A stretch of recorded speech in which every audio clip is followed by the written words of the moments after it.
All right, good morning, everybody. It's Wednesday, April 20th, 2022, and this is the regular meeting of the California Fair Political Practices Commission. Ms. Long, would you please call the roll?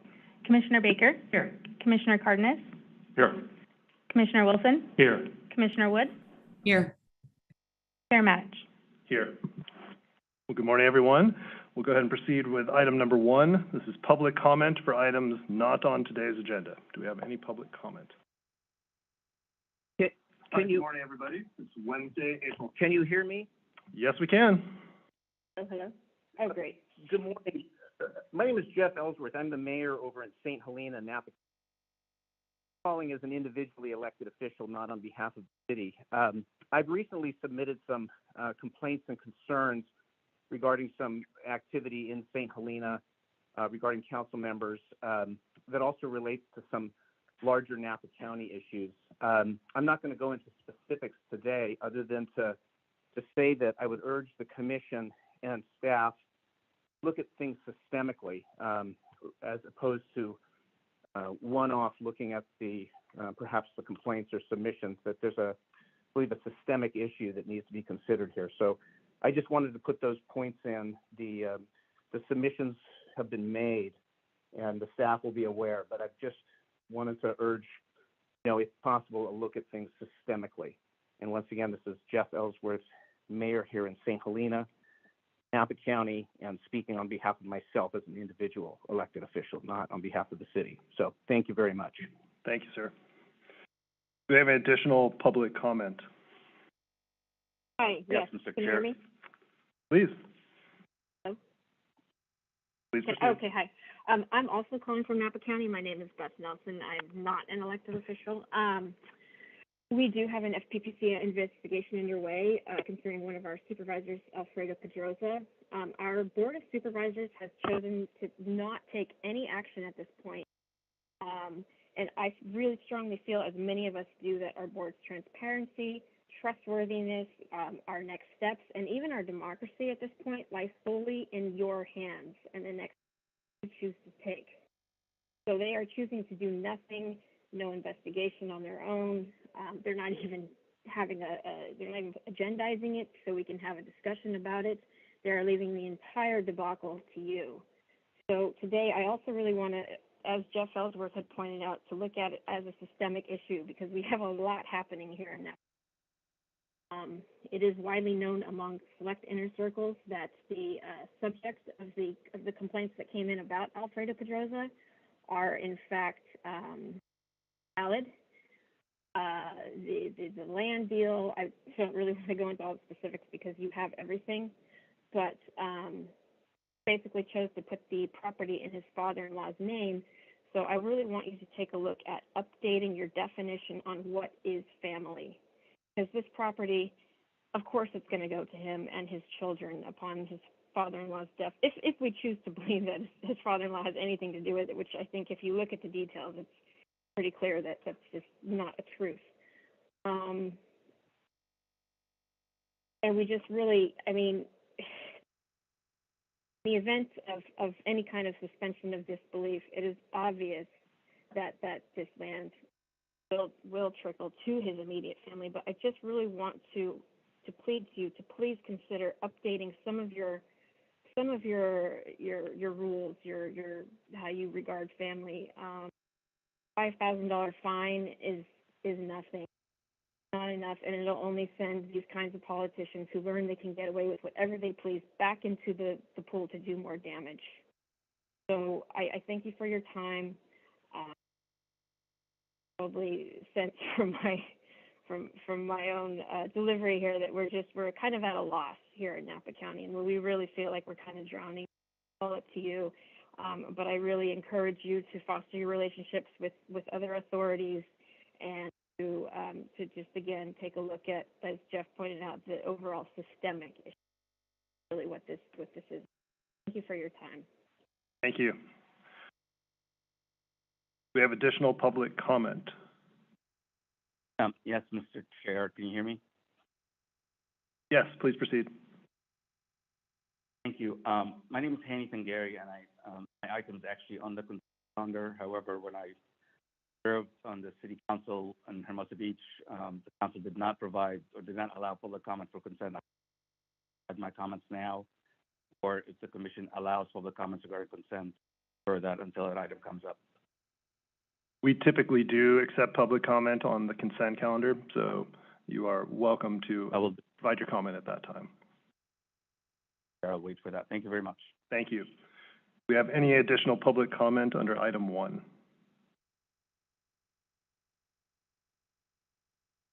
Hearing and seeing none, we will then proceed to item 2, approval of the March 2022 Commission hearing minutes.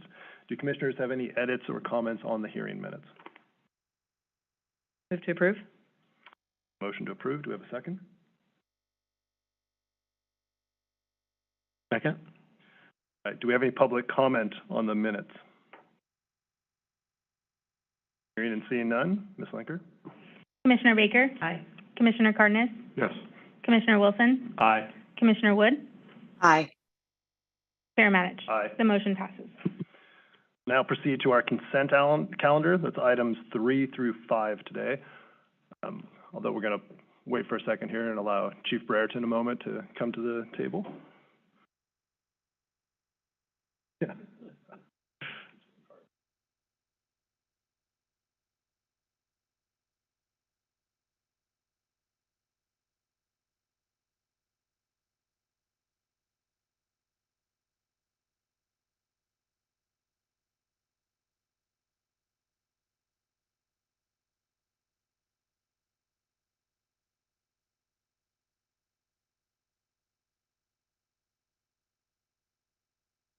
Good morning.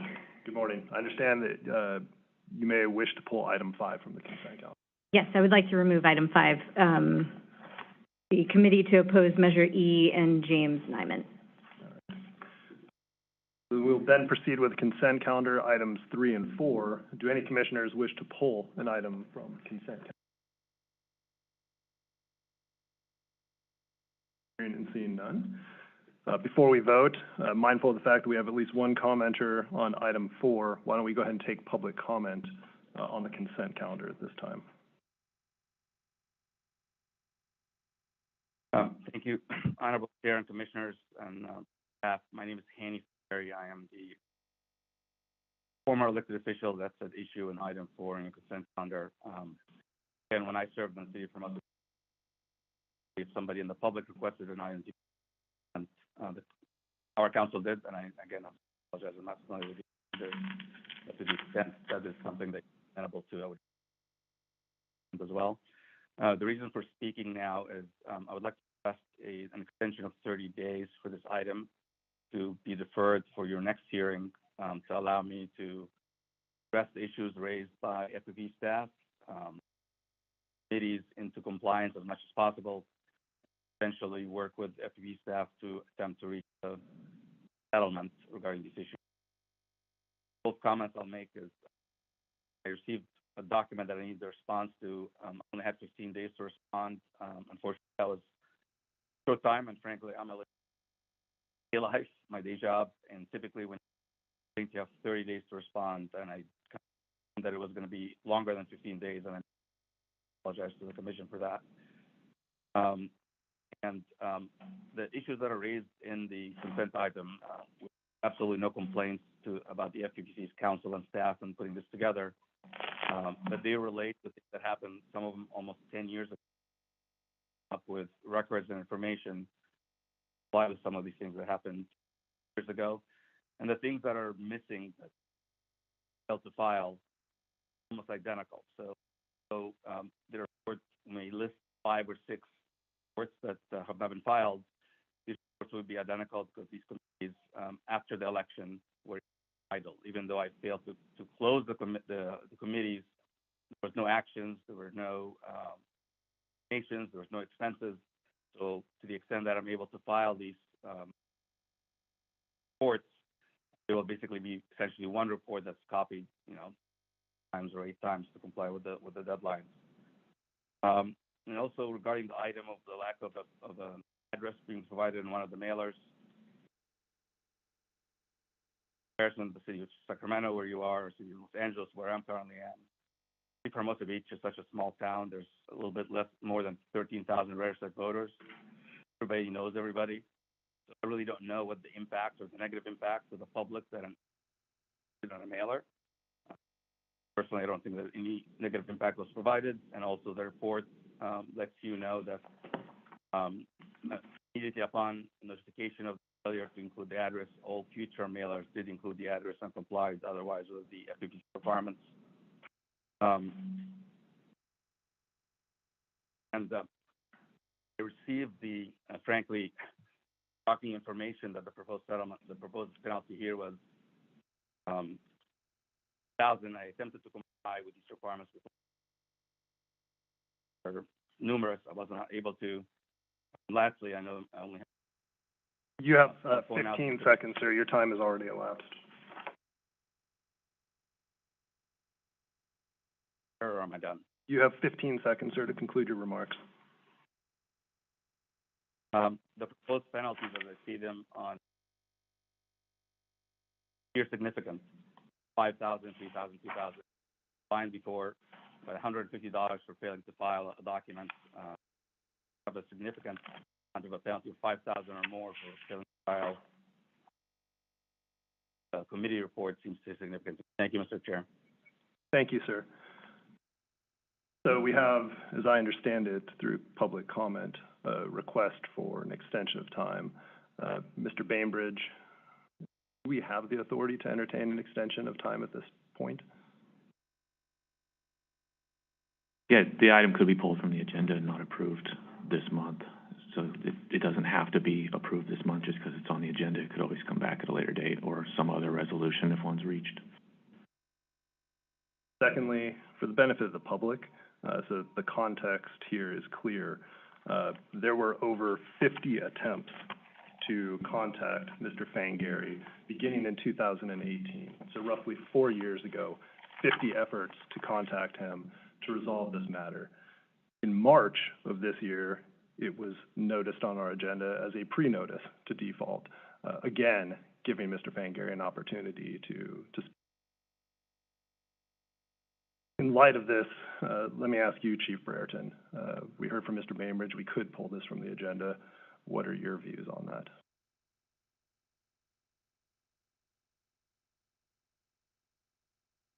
We always want committees and candidates to disclose their activity. If, as you said, we have reached out to these parties multiple times. We've tried to get compliance. Even as after the pre-notice default, we sent another contact to try to get compliance. We have made lots of efforts, but if another 30 days will get compliance for the city of Hermosa Beach, even if this is old activity, it will allow for a better resolution than a default with no disclosure. So I am not opposed to a 30-day extension, though I wouldn't go any farther than that. Thank you. Appreciate your perspective, Chief Brereton. Do other commissioners have an opinion on whether we wish to hold this matter for another month?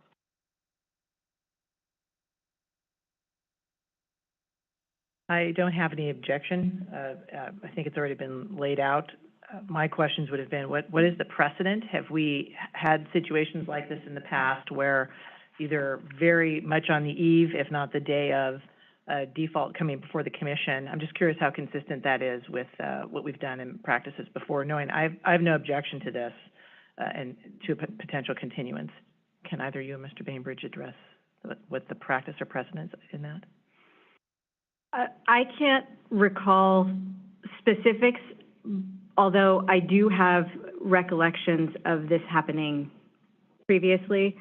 I don't know as though we've had a request from the parties for an extension, but we have had, on the eve of the default, conversations with parties trying to get some type of resolution. So I can't give you specific examples, but I do recall having needed or wanted to extend the time to give people a little more time and see if we could come to a different resolution than the default. And my only other question, and this is not going to the merits at all, the public comment was trying to address the merits, and we don't have a consideration of those for what's before us today or a potential settlement if there is one in the future. But is the lack of prior response a factor that would go into the ultimate outcome that could be reached? Is that one of the factors that is weighed in consideration? We do look at how cooperative parties are, and my understanding is that we actually have been in contact with Mr. Fangary, and it's not that we had radio silence. That's what it looks like in this particular matter. We just insist on compliance before we can reach any kind of resolution other than a default, and we still don't have that compliance. So that's why we're at the stage we are. Thank you.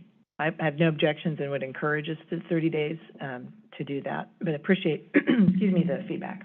All right. The other commissioners wish to comment? Thank you, Chair Matich, and thank you, Chief Brereton, for laying out, what the process is. You've done this over the past, but I think it would be helpful to indicate how do you reach out to contact individuals when there's a case pending. I mean, in terms of how you contact them, you don't just randomly send them communications or emails. I think that would be helpful in real time and with respect to this particular situation. Right. So we, from the very beginning, during our intake process, our intake staff reaches out to the parties to find out, well, what do you think about this? Especially if it comes in as a sworn complaint, we ask for a formal response.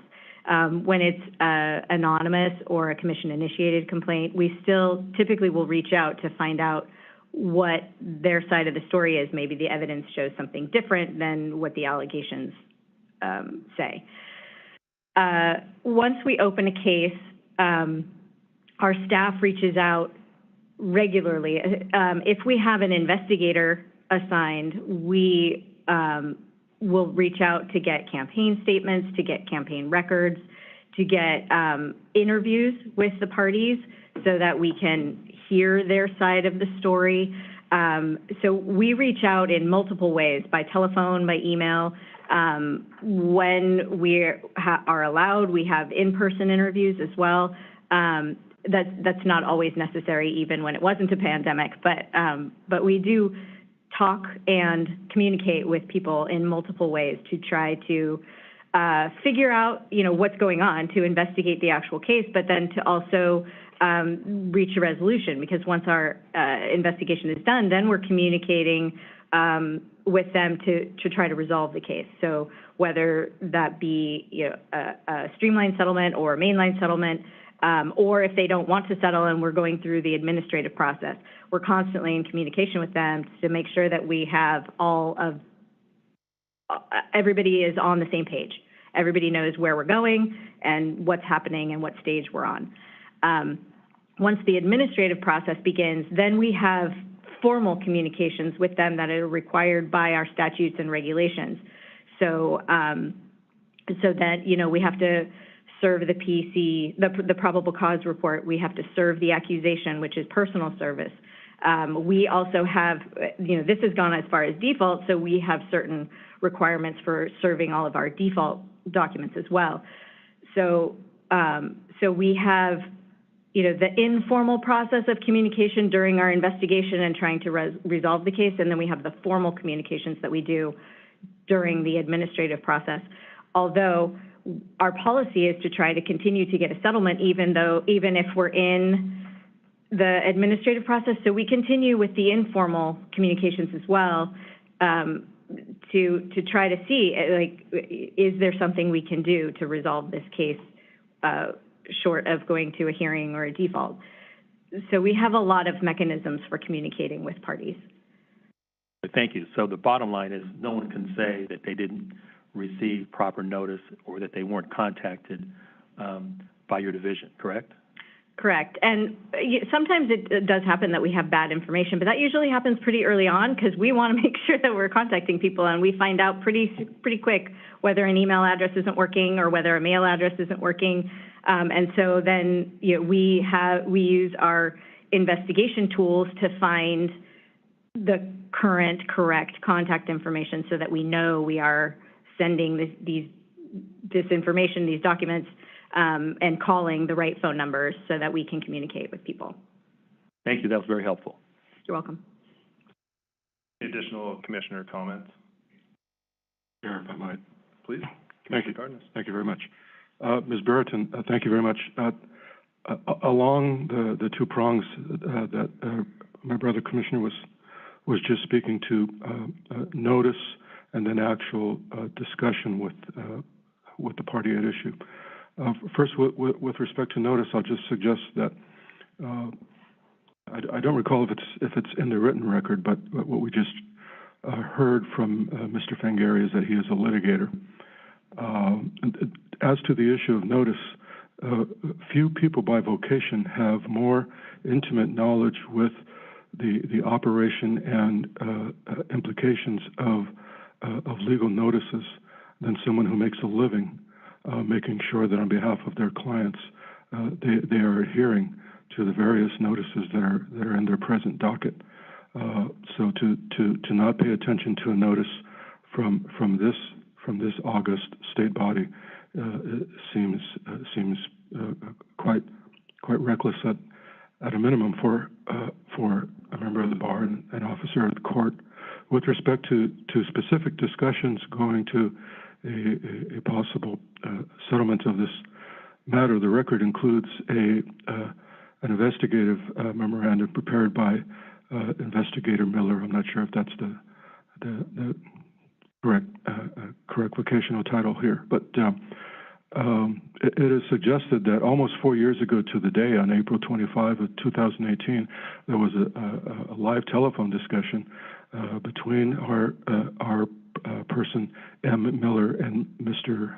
Fangari, which included, among other representations by Mr. Fangari, a request on his part to have further discussions with FPPC staff before any decision is made or any recommendation to this commission for the application of fines be arrived at. So that was 4 years ago. You have suggested as a general proposition that, of course, staff seeks to engage personally with individuals to arrive at compliance. But as a specific matter in this case, do you know that there were, in fact, subsequent to April 25, 2018, additional discussions with Attorney Fangari to try and resolve what he now suggests can only be done after all these years in the next 30 days? I know that my staff have had several conversations with Mr. Fangari, as well as the person who is the campaign manager for the committee. So, yes, we have had discussions to try to settle and to explain, what is required in order for us to then, reach an agreement. And the primary purpose is to gain compliance of the missing campaign statements. So that has been the hurdle primarily for all of this matter, is to gain compliance of the filing requirements. Thank you. If we approve, if we approve the consent calendar as currently constructed today, and this default moves forward, would you continue having settlement discussions with Mr. Fangari, even if we did that? We would not. You would not. So this is the moment. All right. Procedurally, there was a motion to approve the consent calendar, which at the time consisted of items 3 and 4. Is that correct? There's a motion? I don't have a record of a motion. Okay. All right. So, sorry, I thought we already made a motion. So at this point, let's do this. unless there's an objection from another commissioner, why don't we move item 4 from the consent calendar for separate consideration? I will move approval of the consent calendar, which is now simply item 3. Right. Is there any public comment on item 3 as part of the consent calendar? And seeing none, Ms. Lenker, please call the roll. Commissioner Baker? Aye. Commissioner Cardenas? Yes. Commissioner Wilson? Yes. Commissioner Wood? Aye. Chair Matich? Aye. The motion passes. Moving now to item 4, I would move that we hold item 4 for 1 month and that this come back to the commission next month. Second. Commissioner Baker? Aye. Commissioner Cardenas? Yes.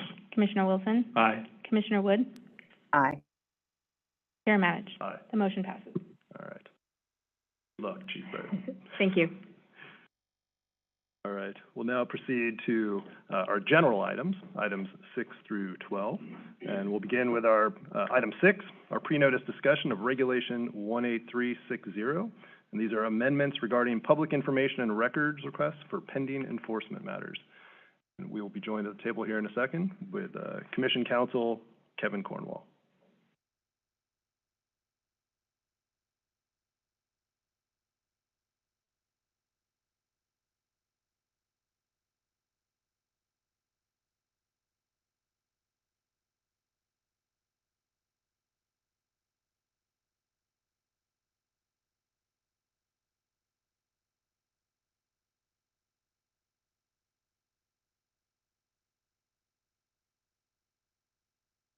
Good morning, Chair and Commissioners. It's nice to be here in person. Good morning. Regulation 18360 generally addresses how the Commission handles complaints filed with the Commission. Today, staff is presenting for pre-notice discussion proposed amendments to Subdivision D, which more specifically details how the Commission responds to public requests for information and records regarding pending enforcement matters. In some ways, the proposed amendments would codify the approach Commission staff already take. For example, the proposed amendments would make express that aside from providing public records and general information like the current stage of an administrative proceeding, Commission staff will not comment on a pending enforcement matter. The most significant change that staff proposes is shortening the period between providing notice to the subject of an enforcement matter and releasing general information to the public. Currently, Regulation 18360 includes a 5-day delay before the Commission may provide information or records relating to a pending enforcement matter. The length of this period served a greater purpose in the past when the presumption was that the notice was delivered via physical mail. Today, however, notice is primarily given via email or a combination of email and physical mail. Given the instantaneous nature of email, staff believes a 5-day period is no longer necessary to ensure a respondent is made aware of a pending enforcement matter prior to the public, and that this would help increase transparency with the public regarding pending cases and, more generally, the work that the Commission does to enforce the Political Reform Act. For example, one situation that we've commonly encountered is a reporter reaching out to us to confirm the existence or nature of a complaint that they've been made aware of, generally because the complainant has released a copy of their complaint on their own. In such situations, we're put in the situation of being unable to confirm anything relating to the case for a period of 5 days, which sometimes results in either a news article being delayed or printed with the note that we couldn't provide any details or without being able to add to the context of the case. Finally, the Act would also reorganize Subdivision D to make its provisions more clear to the public and the regulated community. We have already reached out to the California Political Attorneys Association regarding the proposed amendments, specifically our proposal to shorten the period between notice and releasing information to the public. And we've also reached out to several media organizations, but haven't received any public comment yet. So we welcome comments from the public regarding this regulation, and staff is ready to answer any questions or take direction from the commission on this. Thank you, Mr. Cornwall. Appreciate it. So if I'm understanding the presentation correctly, part of staff's thinking for why we would reduce the period of time for public disclosure from 5 days to 2 days is that our contemporary practice now is to send these notices by email as opposed to regular mail. Is that right? Right. The general practice of the Enforcement Division is to make every effort to contact the subject of a complaint or an investigation, any sort of enforcement matter via email. I believe that's even in instances where we may have received, where we might not have received their email, you know, their email might not be readily available, but we still make efforts to ascertain their email address and contact them that way. But in the rare circumstance where we are unable to contact them via email, that is when notice is given solely by physical mail. Okay. So, and I appreciate that, and I appreciate particularly the explanation and the detail. So one thing I did notice when I was reading the draft regulation, and we're at pre-notice, so we have time here, is if that's the basis for it, then I think the regulation needs to be specific that the notice is sent by email. Okay. And that the email notification is what triggers that 2-day period for Mr. Wyringa to be able to confirm, deny, et cetera, with respect to a complaint. For myself, and I'm curious what my colleagues think, but if in that rare circumstance where we do have to send it by mail, I do think that the 5-day period should remain in effect under those rare circumstances. Otherwise, I have some concerns that somebody may be learning about something for the first time from the newspaper as opposed to from us, which I don't think would necessarily be desirable. Right. So that's really my only feedback on the draft reg, is I'd like to see that refinement, but I'm curious what other commissioners think. Baker? Thank you. I agree. Especially, it sounds like the original time frame of 5 days was to ensure that the respondent is aware. And 2 days, I was wondering if 2 days is even enough from an email, because you want to make sure you do have the correct email. You know, folks are kind of on notice. If they're out, then that's the way things go.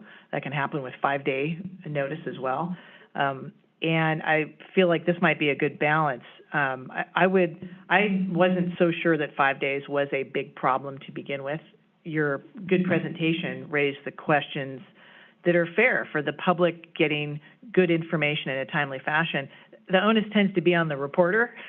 I would think that you either wait for the 5 days to get the full information from us as quickly as possible, or quickly file your story, because they're often trying to be the first ones to do it, and just have it be incomplete.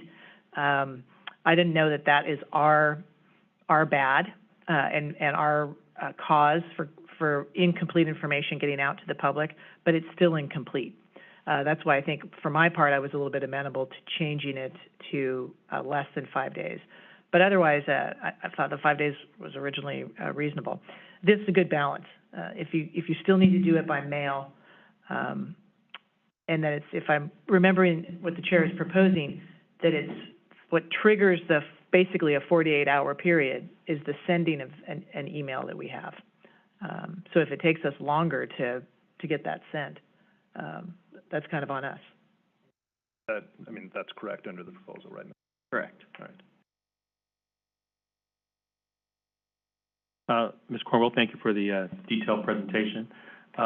Just as more of a technical question, Right. Do you utilize read receipts when you send via email to get a sense of whether the email was received, or is there any other tracking to use in that process? And if it's secret, maybe you can't tell me. No, I'm not sure if you know that. I'm not aware of enforcement's practices in that regard, although I do know that generally with read receipts you can just choose to ignore the request for the read receipt, in which case it wouldn't be much use for the Enforcement Division to ascertain whether they've received it or not. But maybe perhaps Chief Brereton can shed some light on that for us.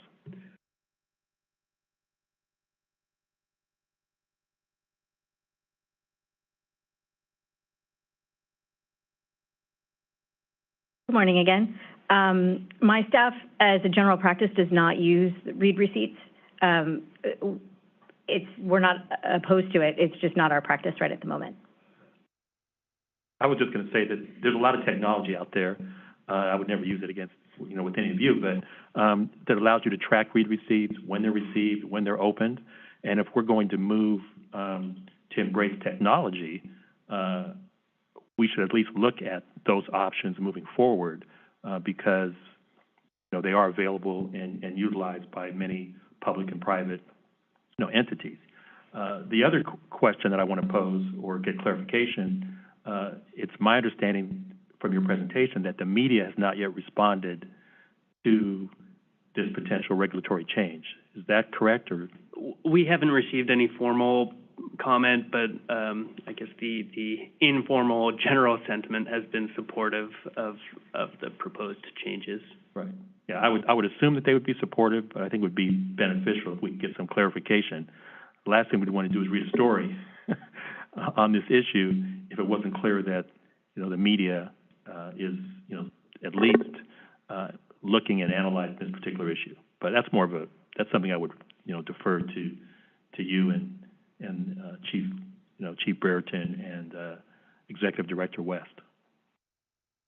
And just to return to Commissioner Baker's comment, obviously that was the example of a reporter reaching out to us. Is we also have circumstances of just general members of the public reaching out in which we're not able to confirm, and then there's also the the situation or potential scenario of a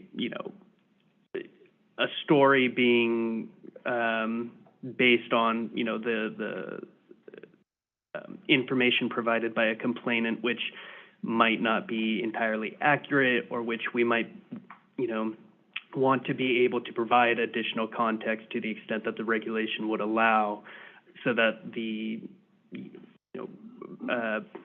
public is sure to get the correct facts.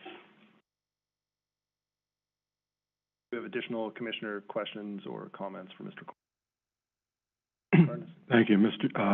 Cornwall. Well done. Thanks very much. Seems like an appropriate and fair balance between individual due process rights and the people's right to know. For what it's worth, really well done memo, in my opinion. May I ask if Mr. Weinriga has any particular insights as our interface with the press? Jay. Good morning, Jay. How are you? Good. Good to see you. Good to see you. Good morning, Chair. Good morning. Good morning, Chair, Commissioners.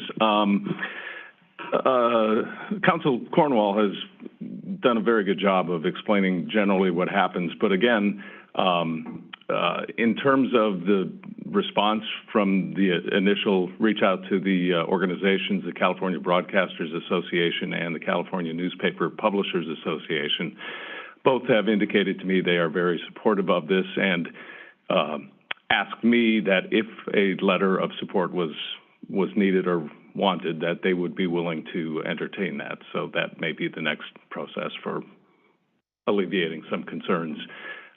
In terms of answering questions, the council here did actually point out a good scenario where we get these questions. The complainants' efforts to the public through the media paint their side of the story. We obviously can't take sides. That's for the investigation to determine and for adjudication to happen. But a lot of times I can help reporters with the context of maybe the specific regulation or statute involved, not commenting on the complaint, but pointing them and walking them through the statute regulation so they can get a better sense of the context of it. So that's a big part of these kind of situations. But again, we can't beat anyone to the punch when a campaign releases a complaint against a fellow competitor. Thank you, Mr. Weinriga. Very helpful. Thank you. The comment, Commissioner Baker. Thank you. Oh, Mr. Weinriga, because I appreciate your added voice on this. You raise a good point, both of you are, about the respondents' rights, as it were, and having enough time to get it and potentially just being able to be prepared for a microphone being put in their face or a call from the media to them directly. So this may be just too speculative a question for you, Mr. Wairinga, and that is, in your experience, maybe this will be anecdotal, when that scenario happens where the complainant releases their complaint and their side of the story, media calls you, and under our current rules of 5 days, and you mention to the media, I can't release the complaint's not publicly available yet, you have to wait 5 days. You know, what proportion wait and provide that? Because that 5-day period is also in fairness to the respondent to receive the complaint and provide their side to that first media opportunity. It would be anecdotal, but in my experience, I would say most media do not wait. But I do get responses from some that in the past that if that time frame were less than 5 days, they might wait. Helpful. I wonder, you know, this is a change for the respondent to be able to get some feedback. I'm comfortable with the balance that we're looking at here. We're talking about email and otherwise. I don't know if 48 hours or 72 was all looked at, but I think the media are going to be supportive of this naturally, because the sooner they can get information for their purposes, the better. So that isn't swaying me very much. It's what is a fair amount of time for the individuals involved. And I think we're just barely right there, and I would probably leave it at that. Thank you. Commissioner Wood, anything? Yeah, can I ask Commissioner Baker just to clarify the very end of what she said? So you think we're barely where with the 48 to 72 hours?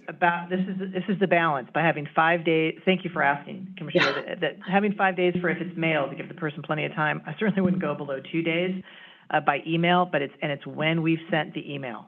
And I'm persuaded that the media would find this supportive because they want to get a hold of information as quickly as possible.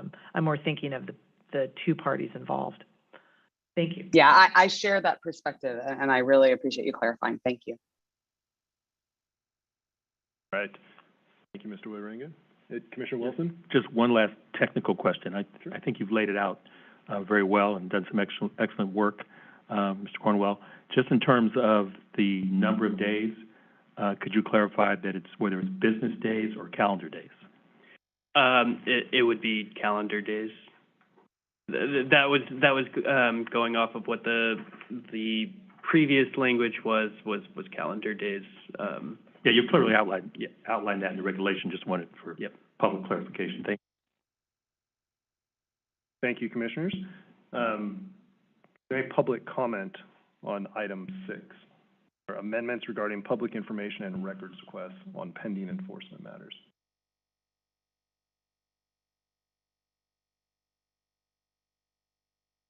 Hearing and seeing no public comment, Mr. Cornwall, I think unless any of my colleagues object, I think I heard a couple things. I think it sounds like the commission is supportive of refining the draft regulation to provide 2 days where notice has been sent by email, but maintaining the 5-day period where notice is sent by regular mail. I also heard some concerns about using read receipts, and I appreciate Chief Brereton's point, which is correct, which is you can request it, but it doesn't necessarily mean somebody is going to honor that and send a receipt or acknowledge receipt. And so I think that perhaps the regulation should include an obligation that when enforcement sends emails, that they are at least requesting the receipt. Whether you get them or not is outside of our control, but I think at least taking that effort makes sense. Any other refinements missing? Mr. Chair, if I may, Commissioner Dodson's point about business days versus calendar days is really kind of popping up in my mind. And I understand this is pre-notice. This isn't the final. I'm just imagining scenarios where, you know, that triggers on a Friday before a Memorial Day weekend, and we're letting the person get until Sunday or Monday of Memorial Day weekend, and that's it for their 48-hour period. I think between now and the time this comes back to us, I, for my part, will probably be grappling with his business days, a better way to do it. But I just give you heads up on that. And I thank Commissioner Dodson for raising the good question. All right, Mr. Cornwall, any clarifying questions for us based on the feedback we've given you? Just with respect to the 2 versus 5 days for email. Would you like it to be drafted such that the enforcement division by default will make it express that the enforcement division will reach out via email whenever possible, and that physical mail would be, just in the circumstance where they are unable to reach someone via email? My understanding is that enforcement already has that as their procedure, if I understood Chief Brereton correctly. And so I'm reluctant to try and micromanage too closely her internal procedures. So I'd keep that piece of it out. Great. All right, any further discussion? Thank you, Mr. Cornwall. Appreciate it, and we will see you in 2 months. All right, I'm going to hold item 7 till later in the agenda. So let's go ahead and move to item 8. This is Attorney General Opinion 19-1001. Our General Counsel, Mr. Bainbridge, will be presenting this to us. And just by way of background, this is the Attorney General's formal opinion in response to a question that we asked them way back in 2019. I think it was December maybe of 2019. We have a long-standing internal policy here at the Commission that commissioners should not make campaign contributions to either state and local officials or to federal officials who appear on the ballot in California. And that internal rule derives from our agency's reading of the Political Reform Act and what it requires. Back in 2019, a question was raised whether or not extending that prohibition to federal candidates who appear on the ballot in California may be too aggressive of an interpretation, may actually violate the Constitution. And so we asked the Attorney General for their opinion, and Mr. Bainbridge can take it from there and tell us, what did the Attorney General tell us? Well, you stole most of my thunder there. This was a request for an opinion. So the Attorney General can issue opinion to agency officials and agencies regarding questions of their obligations based on their office. So that's what we did in this case. There's nothing for the Commission to do with this. This is the opinion of the Attorney General as to what the law is and how it applies to the agency. So in that way, this is just an informational item. What the Attorney General determined, which was consistent with the Commission's longstanding interpretation of this Government Code Section 83105, is that the term election campaign, which is not specifically defined in the Act, includes federal candidates who are on the ballot in California. So President, Congress, and then senators who are on the ballot in California for election. The prohibition on contributions by Commission members applies to their campaigns for federal office as well. So that was what the Commission had. That had been the longstanding interpretation. Based on the request of a commissioner, we asked the Attorney General to take a look at this, and they essentially came down with the same conclusion that we had, which was, even though this term isn't specifically defined, the best reading of the statute was that it would include contributions to federal candidates that are on the ballot in California. Anything more that you wanted to add? That I appreciate that the Attorney General took on this kind of tricky question for us, and they obviously put a lot of work and research into providing a well-reasoned answer, and we always like when people agree with us. So. Well, I will say this. I echo your view of it was very well written and carefully researched by the Attorney General's staff and clearly came to the correct result as far as I'm concerned. Do other commissioners have comments or questions for Mr. Bain? All right. And as a reminder to the commissioners and just so the public knows, these internal rules are actually embodied in a commissioner handbook, which every commissioner receives when they are first appointed, and now annually we reissue that handbook to everyone, so everyone is on fair notice of the limitations we operate under as commissioners. Is there any public comment on item 8 before we proceed? And And seeing none, let's go ahead and move to item 9. These are our committee updates. We had one committee meeting last month. Commissioner Baker and I met as the Law and Policy Committee and heard a very thorough update from our Legislative Counsel, Ms. Nakano, and who that we will hear from her again next month as well, Law and Policy. Commissioner Baker, anything from Law and Policy you wanted to point out? No, thank you. All right, well, this is a perfect segue to item 10 then, which is our legislative update for Ms. Nakano, Senior FPPC Legislative Counsel.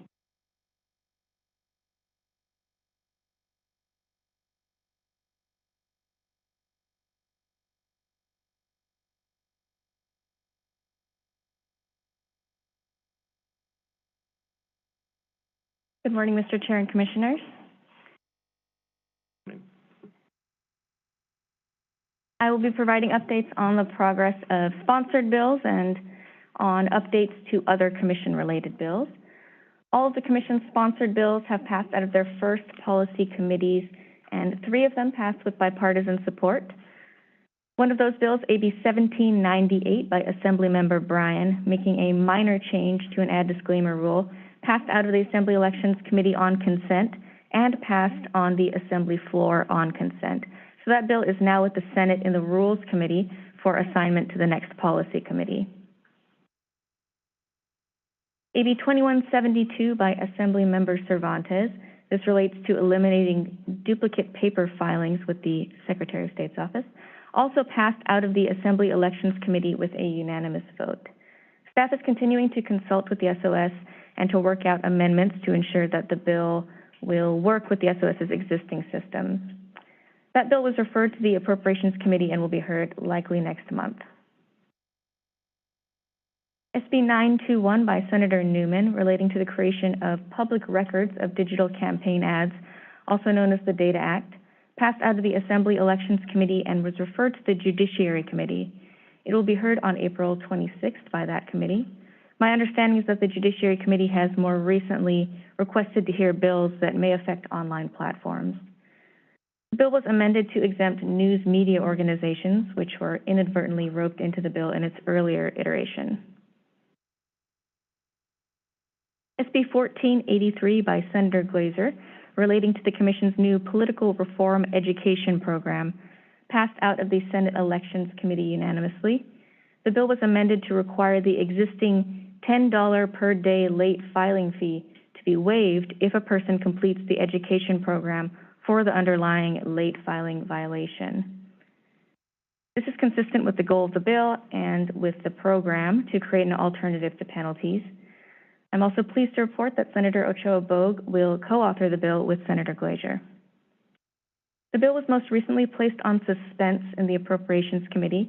The Senate sends all bills that would cost $50,000 or more from the general fund to the suspense file, and the Appropriations Committee will decide which bills will move forward in May.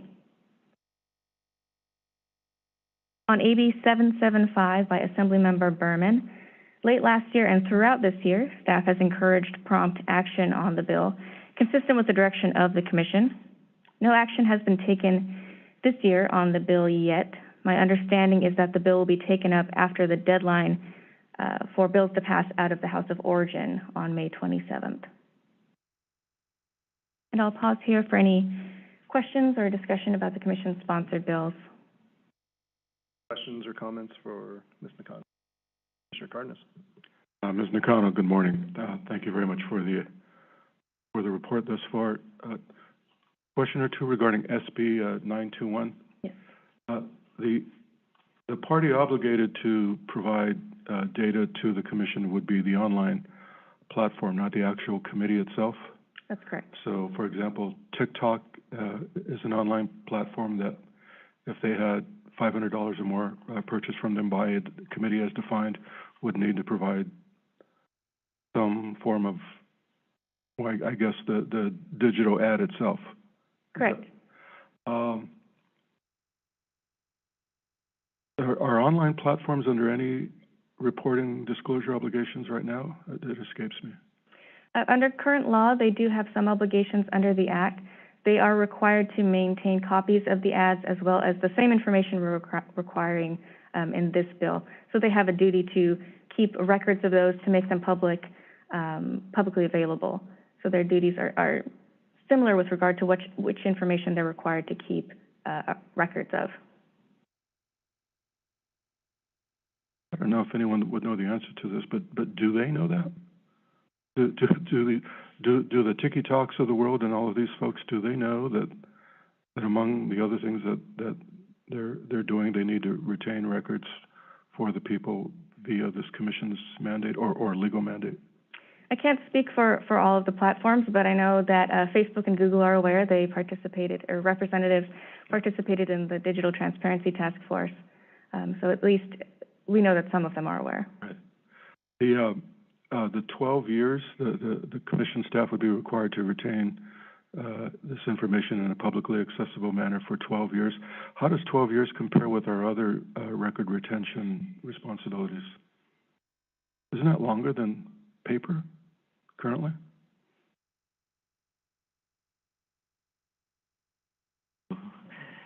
We're in the process of reworking our retention, so this is at the forefront of our mind. It depends on the category of document that we're talking about and how long we keep it. We established a policy that's been approved by the Archives Division at SOS on how long we keep certain types of records. So there isn't a requirement now that we keep any advertisements, so there isn't something comparable at this time to speak to, but all of our different records are kept for different amounts of time depending on the type of record. We don't keep any records of advertisements. What records would we have? We would have enforcement files, we'd have advice letters, we'd have opinions we've issued, all sorts of administrative records, and just. So none that are provided to the commission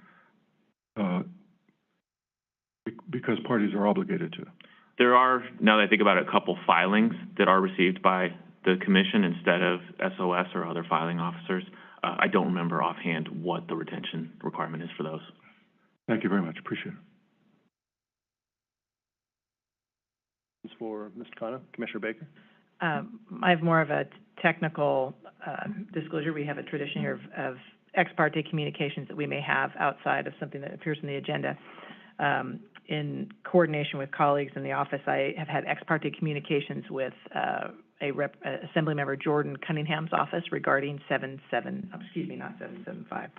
I always get the number of the particular bill. The PrEP education program. Thank you.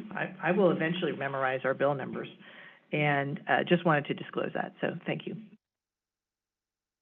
Thank you. Any other questions at this point for Ms. McConnell? All right, Ms. McConnell, please proceed. Thank you. Move on to updates about other commission-related bills. AB 1783 by Assemblymember Levine was amended late yesterday, so these amendments do not appear in the legislation report, but I'll provide a brief verbal update. The bill relates to the definition of administrative action in the PRA. The amendments strike the former added language and instead add to the definition of administrative action any decision or approval pursuant to specified sections of the Insurance Code and Health and Safety Code. And this relates to certain transactions involving insurers and healthcare service plans. I don't have any additional detail about the background of these amendments at this time, but I'll keep the commission updated as I get information. Sorry, can you just, for my own sake, so I'm clear, are you saying that the language on page 5 of your report about the expanded definition of administrative action is now, that has been deleted and been in its entirety and replaced with what you just described? Correct. Okay, thank you. And I wonder if, can you translate or say again what the what the change was? I'm trying to process that. It adds to the definition of administrative action any decision or approval pursuant to two sections, one in the Insurance Code, one in the Health and Safety Code, and they relate to certain transactions involving insurers and healthcare service plans. And I haven't had a chance to do a little more analysis than that, but I'll keep the commission updated. From what little you understand from that point, and I certainly understand amendments come flying pretty quickly, does that mean that is this something that takes it completely out of the PRA FPPC jurisdiction, or does there seem, is this within, still trying to invoke our jurisdiction? It would, the term administrative action is used in how we define lobbying. So this would expand what's considered lobbying to additional kinds of actions. Gotcha. Okay. Thank you for the translation. We'll look forward to seeing what the actual amendments are.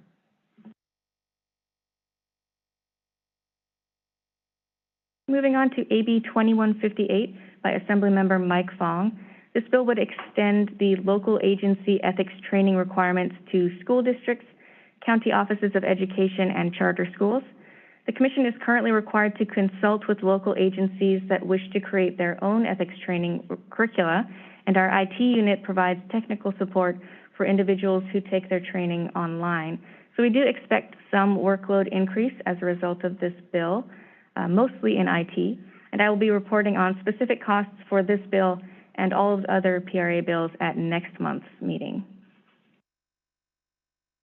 At this month's Law and Policy Committee meeting, Commissioner Baker had asked whether there are any existing ethics requirements for charter schools outside of the PRA.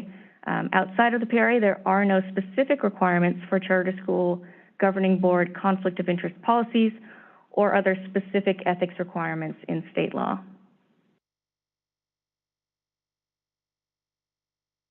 Moving on to AB 2528 by Assemblymember Bigelow. This bill was also amended late yesterday. This relates to requiring all elected officers to file electronically with the SOS if they are not already required to do so under the PRA. The amendments clarify that the bill would apply to all elected officers and candidates for elective office. The amendments would require these individuals to file electronically with the SOS only if they have campaign contributions of $15,000 or more, and would make these requirements applicable 1 year after the Cal Access Replacement System is certified by the SOS. SB 1352 by Senator Allen relating to reporting contributions before the 90-day pre-election period was amended. The bill will now reduce the thresholds for reporting contributions to $2,500 or more and would require reporting within 5 days of meeting that threshold. The current thresholds are $5,000 and 10 days, so the bill cuts both the monetary threshold and the reporting time in half. SB 1360 by Senator Umberg was also amended relating to advertisement disclosures. The bill previously made some changes to the top contributor thresholds, but the most recent amendments revert that back to existing law. And last, 3 PRA-related bills will most likely not be moving forward this year. AB 1693, relating to contribution limits for officers subject to a recall, was not set for hearing in the First Policy Committee. According to the author's office, the author is working with the committee on the matter, but the bill will likely not be pursued this year.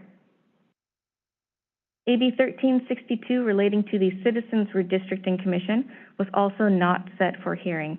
According to the committee, the author's office decided not to move forward with the bill, but I don't have any additional detail on that at this time. And last, there was a PRA spot bill, which, as many of you know, is simply a non-substantive placeholder bill. That's AB 2544. The bill does not appear to be moving forward with any substantive amendments. And that concludes my update for those bills. Happy to take any further questions. I had one follow-up question on AB 2528. This is a low bill.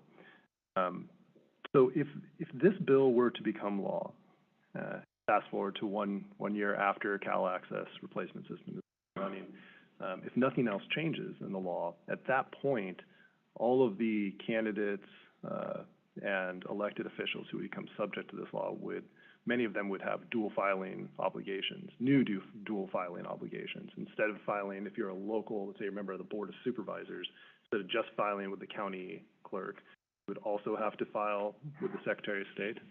That's correct. The bill retains all of the existing filing requirements. It adds an additional filing requirement with the SOS. And suppose somebody filed timely with the county clerk, but were late in filing with SOS, that then, if I'm understanding it correctly, becomes a violation of the act, and unless something changed with the bill or subsequent to that, it would be subject potentially to up to a $5,000 fine for that dual filing requirement? That's correct. Okay. Clarification. Any additional commissioner comments? Mr. Chair, thanks very much. Ms. Nakano, a question regarding AB 1783 on the application of certain lobbying restrictions and disclosure requirements. I presume a broadening, apparently, of the term administrative action. My question is maybe for line staff more, and that is with respect to the scope, the potential scope of the actual application of this particular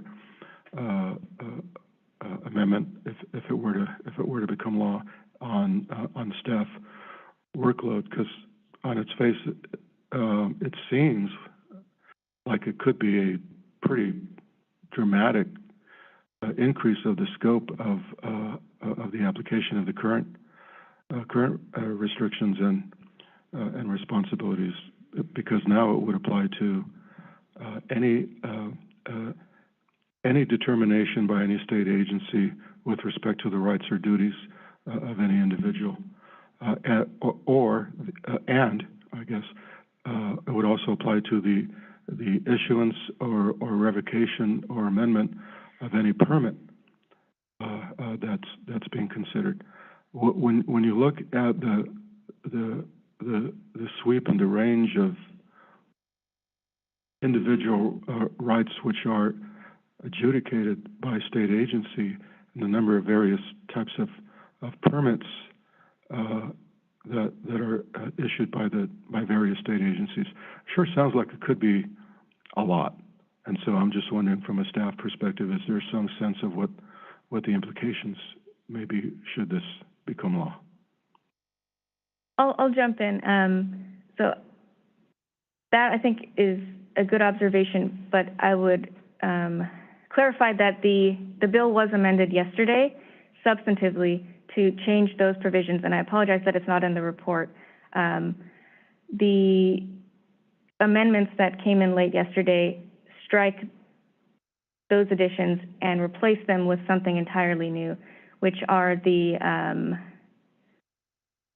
it replaces those amendments with something more specific to certain actions in the insurance code and health and safety code. So it's been amended to have a much narrower scope, and we will be doing a workload analysis for these amendments and how that may affect the commission, including any effects it may have on our staff. My apologies. I think you did point that out while I was preoccupying myself reading something else. I apologize, and thank you for the reminder and clarification. One last question with respect to 1819, and that is there a definition for what constitutes being foreign influenced? How does a company know, or an individual know, that they are being foreign influenced such that they must report? The bill provides a specific definition. There are 3 different parts to it. I don't know if you'd like me to go over that in detail now, or if I can provide you the bill at a later time, but there is a specific definition in the bill for those. If you could just send it, I can also look it up, but just wondering, but there is a working definition that they're massaging. Yes. Thank you very much. Would you mind just giving it to us, because I'm also really interested in it, if you have it in front of you? If not, then I'll also happily take it via email. Just a second. You have the language. I do have it in front of me. Okay. It's okay. Yeah, I can read it. Sorry. Thank you. That's okay. Foreign influence business entity means a business entity in which any of the following occur. The first is a single foreign principal holds, owns, controls, or otherwise has direct or indirect beneficial ownership of 1% or more of the total equity, outstanding voting shares, membership units, or other applicable ownership interests of the entity.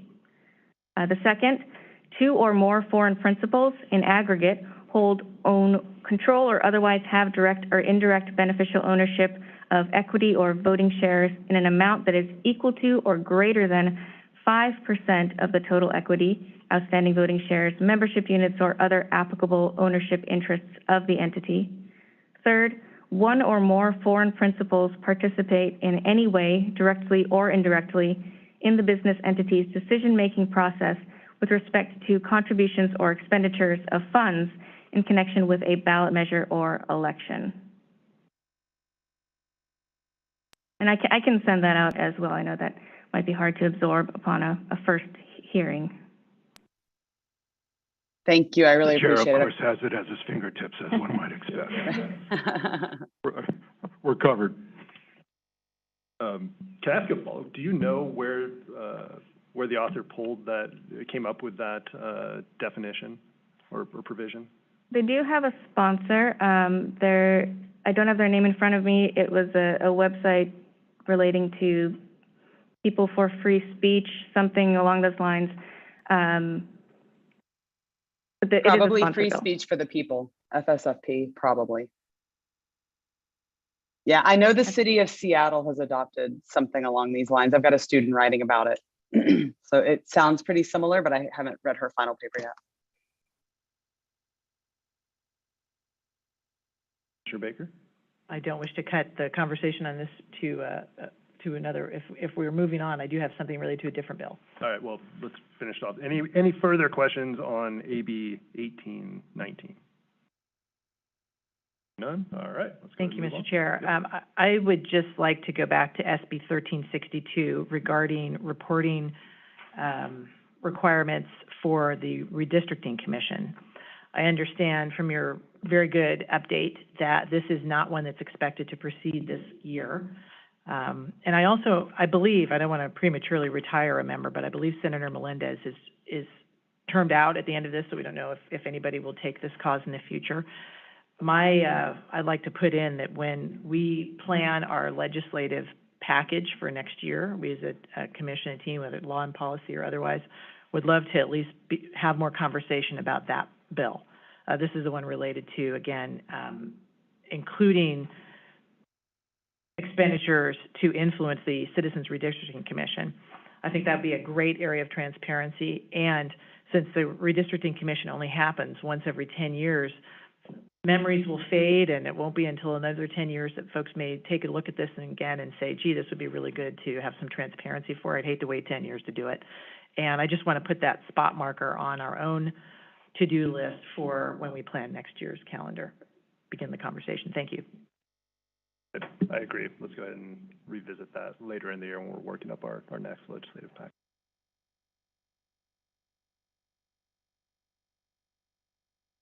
All right. Any further questions or comments for Ms. Nakano? Once, going twice. Any public comment on item 10, our legislative update? Hearing and seeing none. Thank you, Ms. Nakano. Thank you. Great job as always, and look forward to your report next month.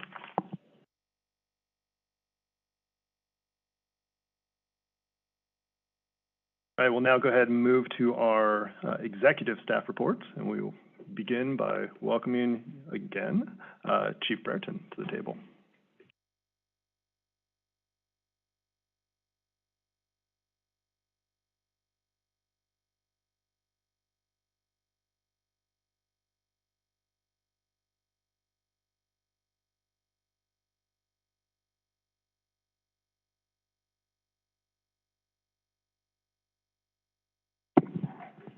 Good morning again. Good morning again.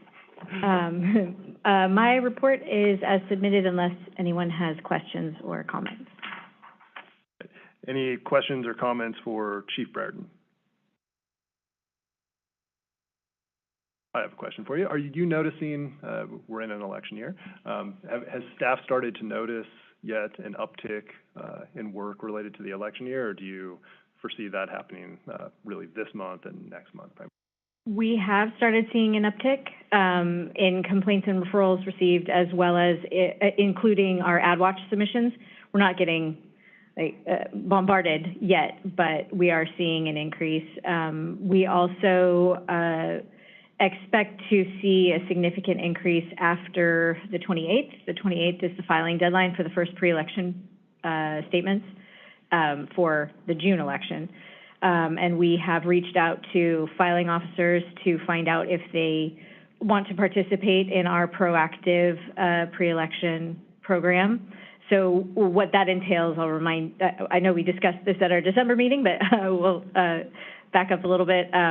So we reach out to filing officers in cities and counties of over 100,000 people and let them know to send us right away any referrals for committees who have not filed the pre-election statements for this will be the June election, but we'll also do it in November. So we've already reached out. Those who want to participate then will send us their referrals probably within 1 or 2 days of the filing deadline. And then we have staff proactively reach out to all of those folks to try to get compliance before the election. In years past, we have been very successful in gaining compliance before the election. So we have a pretty low number of folks who won't comply. So it's a good program. It allows for the public to have the disclosure before the election as much as possible. Great. Any additional comments or questions for Chief Brereton? Thank you, Chief Brereton. Continue the great work as always. Thank you. All right, I'm going to take the executive staff reports out of order, though. So at this point, we'll hold audits until the end, because I know Chief Shaw has a presentation for us. So let's go ahead and move to legal. Mr. Bainbridge. Good morning again. Speaking of upticks in activity due to the campaign, I would just point out that our education staff has about a 40% increase in telephone calls this month over last. And then not quite as big of an increase, but also a significant increase in the number of email advice requests. So things are heating up as we get closer to the election. Those specific numbers are under subdivision D, if anyone wants the exact numbers.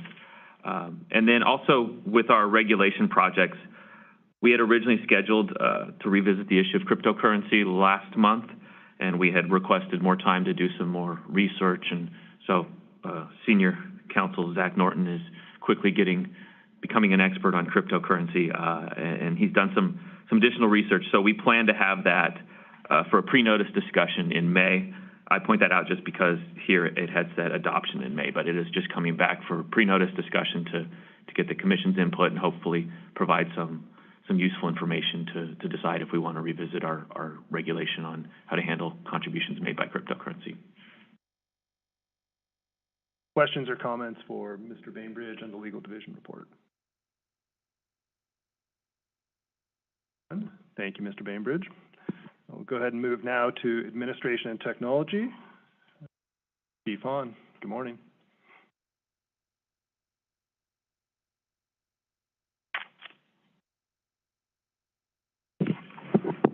Good morning, Chair and Commissioner. I'm here to submit the report as is, but I would like to point out one item on my report, which is the Form 700.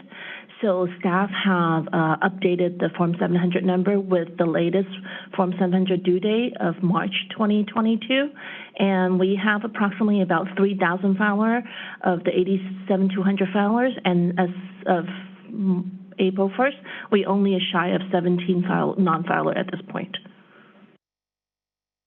Can you just, because I know I asked you this the other day, but I think everybody should hear, of that 17 could actually be smaller, couldn't it? Yes, it can be smaller just because we have some judges that file with their locals or their secretary that just haven't mailed the actual form in. 7 of those usually have like hard copies, and they might have filed with their filing officer, and we just have not received the actual filing in our office yet. I would just observe that that's an excellent compliance rate, even if it ends up being 17. And I appreciate the efforts that you and your staff and others go through to try and encourage compliance, remind people, including us commissioners, of our deadline to file the Form 700. So thank you, Ms. Hahn. Thank you. Questions or comments from Ms. Hahn? Right, thank you. All right, Executive Director West, your report. My report is as submitted, as you can tell by everybody, is the executive staff report. Everybody's working really hard, doing a great job, gearing up for the election. So we look forward to a very busy year. Any questions for Executive Director West? None. Last but not least, welcome to the table our Audits and Assistant Division Chief, Ms. Shaw, who has a presentation. I think Commissioner Wood, you had previously asked for some more information on the how the random draws are done to decide who gets audited. So today we have that information. Good morning, Ms. Shaw.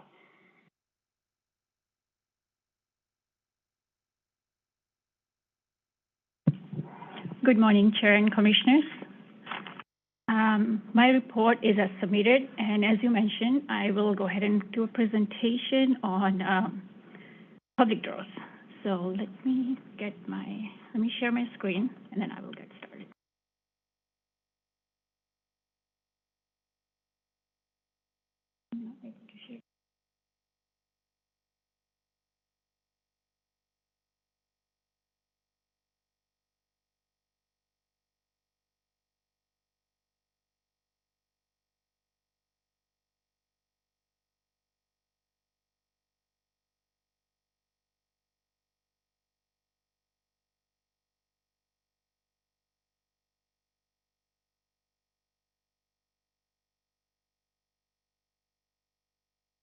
Okay, so good morning. My name is Shraddha Shah, and I'm the Chief of Audits and Assistance Division here at FPPC. As requested by Commissioner Wood during the February meeting, I'm here to provide an overview on the random draws held at the FPPC. These random draws are to select part of our audit population or our audit samples for our audits that we do during the year. So first of all, why do we audit? The FPPC is authorized to audit. The FPPC is authorized to audit under sections 90,000 through 90,008 of the Political Reform Act. These audits are conducted by both FPPC and the Franchise Tax Board. And who is subject to an audit? As you can see on the screen, these are the categories of audits we perform. We audit statewide candidates, lobbying firms and lobbyist employers, legislative districts and contested Superior Court offices, general purpose committees, and local jurisdictions. Some of these audits are performed because these candidates or these offices, they meet a certain dollar amount threshold, and others are randomly drawn. For example, for statewide candidates, we draw 25% of those that do not meet the $25,000 threshold. For lobbying firms and lobbyist employers, 25% of those are selected. For legislative districts, we select 25% of Senate districts, Assembly districts, and contested Superior Court offices. And candidates who raised or spent $15,000 or more in the selected races are subject to an audit. For general purpose committees, committees that have not been audited or those that have not been determined to be in compliance are all subject to an audit. We select 25% of these, and then for local jurisdictions, we select 20 local jurisdictions comprising of 8 counties, 8 cities, 2 school districts, and 2 special districts, I'm sorry. So why do we hold these public draws? As I mentioned earlier, the agency is authorized to audit per the Political Reform Act. And then per 90,001J of the Political Reform Act, FPPC selects the portion of mandatory audits through these draws. When are these draws held? We hold these during odd-numbered years following each 2-year election cycle. So the last draw, as you can see, was held during 2021, We have 3 different drawings, which I will go over in just a second. But these are typically held in February, August, and December of the odd-numbered years. Historically, I'm sorry, my screen keeps jumping. Historically, our drawings were held using ping pong balls and golden drums. But as our population of candidates and lobbyist employers and everyone else increased, it kind of led to a little bit of difficulty that you can see. So what we do now is we have moved over to a computerized program, and this program is what we currently use. It is a program that generates a random number of audits based on the selection criteria that we input into the system.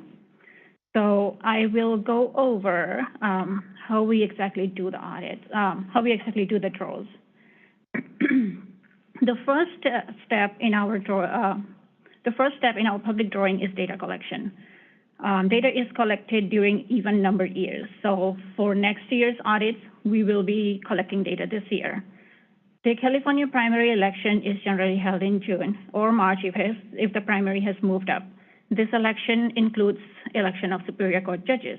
So during mid-June or mid-April, if the primary has moved up, FPPC staff search county websites to identify contested Superior Court offices. In November, the California state general election is held, and statewide candidates are selected from this population. A list of lobbyist employers, lobbyist firms, and general purpose committees are obtained from the Secretary of State's office by mid-December. We do this in December to ensure that our population covers everyone during the audit period, and we have made sure that we have a complete population. A population of statewide candidates is also obtained by FPPC staff. The portion of statewide candidates whose contributions and expenditures are less than $25,000 are selected on a random basis through these draws. So once all data is collected and verified by FPPC staff, FPPC sets a date for the draw to be held in February of the following odd year. This draw is known as Draw A, and an announcement is posted on our website. A second draw, which I mentioned earlier, is Draw B, and then the last one is Draw C. So Draw B is held in August, and Draw C is in December of the same year. For Draw B, 10% of the jurisdictions selected are school districts and community college districts. Staff obtains this list of school districts from the Department of Education website, and then the California Community College District list is obtained from the California Community College Chancellor's Office. A list of special district data is obtained from State Controller. Counties and cities are grouped by population size, and this is determined by the Department of Finance. Any city and county that has a separate contract for audits is excluded, and an example of this is the city of San Bernardino, which we have a separate contract with. So once the list is prepared and the draws are announced, staff prepares for the draws. All of our draws follow the same procedures. So 2 FPPC staff attend our draws as witness. The draws are public, and all attendees are required to sign in. Handouts are prepared by FPPC staff and handed out to attendees. And because of COVID restrictions, last year's draws were held virtually. Otherwise, they're all held in public. So I will go over an example of a draw that we held last year. This was held in August. So as you can see on the left side, we have our large county population here. We have 15 total in the population. How the draws are performed is in our program where it says number of people. We will go ahead and indicate 15. That is for the number of our population. And then we want to draw 3 of these randomly. So we will have input 3 in the number of drawings. Staff clicks draw now, and then the 3 randomly generated numbers, which are line items 3, 6, and 2.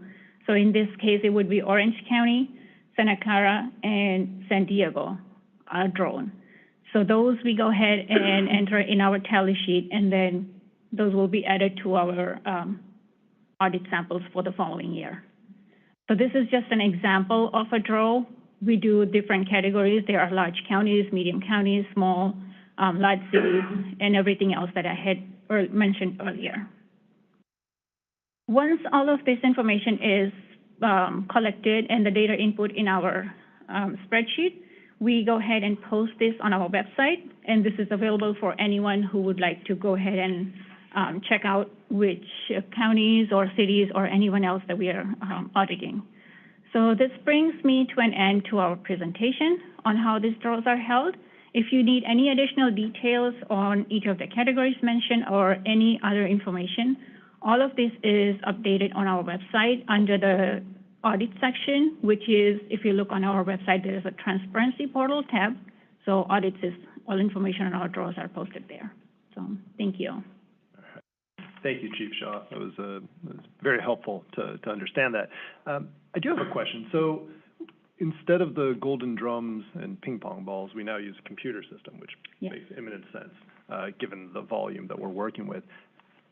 Did we create that computer program ourselves? Did we acquire it from some third party? My understanding is that was given to us by the California State Lottery. Are there, just curious now that we're kind of thinking about this, like what type of like testing for the integrity to ensure that the program is working properly do we do, or do we have some third party vendor that does that for us? I believe we had done it, we had tested it before to ensure that the numbers generated are indeed randomly generated. Yeah. And there is no other criteria within the system where we can specify which numbers would be generated. So everything is randomly. That is how it has been programmed. Okay. Any other questions for Chief Shaw? Mr. Baker? Of course I have questions. This is really helpful to understand. Thank you for such a clear and informative presentation. There are a few areas that were new to me that I didn't understand, so I just wanted to follow up. One of the things you mentioned is that we audit local jurisdictions. Can you say a little bit more about what that means? So, for example, are we auditing if the people who are supposed to have filed all filed, or if that jurisdiction itself had some requirements, and I can't think of any. What do you audit when you're auditing a local jurisdiction?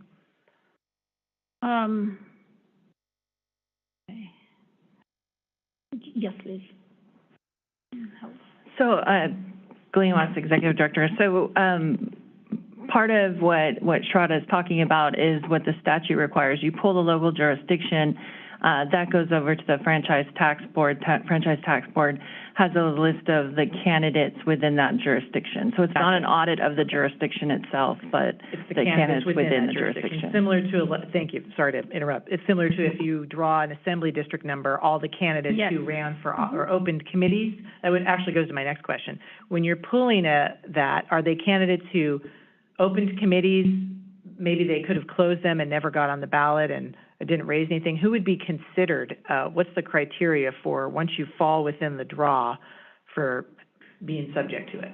So anyone who has raised or spent the $25,000, so we have to see anyone who meets the $25,000 threshold will be audited. Whether they appeared on the ballot or proceeded to the general election or otherwise? Yes, I have seen cases where they have withdrawn and never ran. So if there was a $25,000 threshold met, they will be audited. Otherwise, if they withdraw, then they don't. Yeah. And Director Rest just kind of also touched on my other question, and this is for the public, but also it is a refresher for me. At the beginning, you mentioned that the audits are conducted by both the FPPC and the FTB, Franchise Tax Board. And so the relationship between the two of them, the FPPC does the draw and then gets some information from the FTB. Yes. Can you say a little bit more about who plays what the division of labor is? We do the draws. The draw information is provided to FTB. There are certain categories that FTB does, and there are some that we do. Okay. So we are working in partnership with them on these audits. Okay. And just to be clear, the 3 draws that you have over the course of the year are all separate and independent. It's not like the first draw is a bigger pool, and then with each draw it gets narrower. They're just 3 totally separate. Each draw is independent. Got it. And finally, this really isn't about procedure, so I understand if this is something that may come later in a future report. At some point, I'll be very interested in the time frame for conducting the audits. Similar to great statistics that our enforcement chief has recently been providing in her reports each month of here's the age of cases or the age how many we have that are this old. Perhaps at some point down the future, maybe in a few months, I would find it very informative to know how long some of the audits are taking and what are the age of them. That's not really a procedure, but that's a future information request. Once we draw the candidates or the entities, we have 2 years from the date of the draw to make sure the audits are completed. Understood. So there is a time limitation on that. Helpful to know. Thank you. Again, great presentation, very informative, and took care of some lurking questions that I've had. I'm grateful to Commissioner Wood for the request. Thank you. Commissioner Wood. Commissioner Wood, did you have any questions for Chief Shaw? Chief Shaw, this was amazing. Thank you so much. Thank you. So I do have some questions. I think they're mostly logistical, but just to kind of run down them quickly. So why are there 3 draws? Why not just do them all at once? That is to make sure our workload has been distributed evenly during the year. So if we draw everything in January, then by the second year in January, every audit has to be done. So this gives us time to distribute the workload between us and FTB. I gotcha. Okay. And then, you can think about why we would do this. I think part of the reason to do it is this kind of ex ante deterrence of corruption, because there's some risk kind of lurking that you'll be audited. And you were showing like among those large counties, you draw 3 and there's only about 15 of them listed. So it's like a 20% chance that your county will be randomly selected, and therefore you as a candidate for one of the county seats will be audited, right? So that's actually like a pretty good deterrent, I would assume, from being corrupt. But a main way to be deterred is to actually know that this could happen. And so I wonder whether we give committees some kind of information when they register with us that there will be an audit that could kind of, even if you're below 25,000, like you might randomly be selected for an audit. Do they know that? Do they get any separate notice, or is it just kind of in the regulations, and if they get drawn, they get a call, It is in the regulation, and the information is also posted on our website under the audit section, that all of these have a chance of being audited, either as our mandatory audits or as part of this draw, where they have a chance of being drawn and will be audited. Okay. So they are aware of Oh, sorry. Thanks. And do you know offhand what % of committees don't reach 25,000? Is it the majority of them because it's local races mostly, or? I can look into that. I do not have the data with me, but That's I can okay. look into that. Okay. And then when you're doing an audit, how long does it take? It depends on the size of the audit or the type, but generally I've seen within a year or 2, it just depends on how quickly we get the information that we have requested from the candidates or from each of the entities. And then lately, I know the last 2 years audits have been running a little behind because everyone has been working remotely. So it's harder to reach individuals to get the information, but we are getting back on track. So since now everyone is kind of following a regular schedule now, so they do take a shorter time now compared to how it was about 2 years ago. And we're working on making our process a little more efficient, where we can go ahead and finish them up a little quicker. So we're working on that. So to answer your question, it takes about 2 years, but we're working on a shorter time frame. Okay.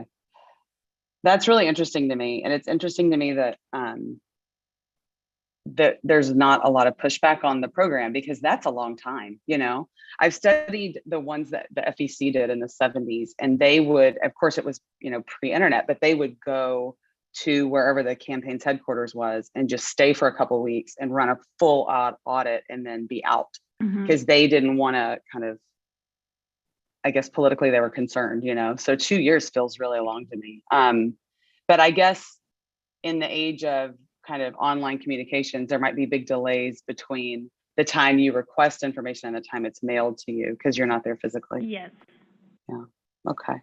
Well, I think it's wonderful. And I really appreciate all the work that you're doing, and I really appreciate the presentation that you gave. I learned a lot. So thank you. Thank you. Any other questions for Chief Shaw? I have kind of more of a technical question. Chief Shaw, thank you for the excellent, presentation.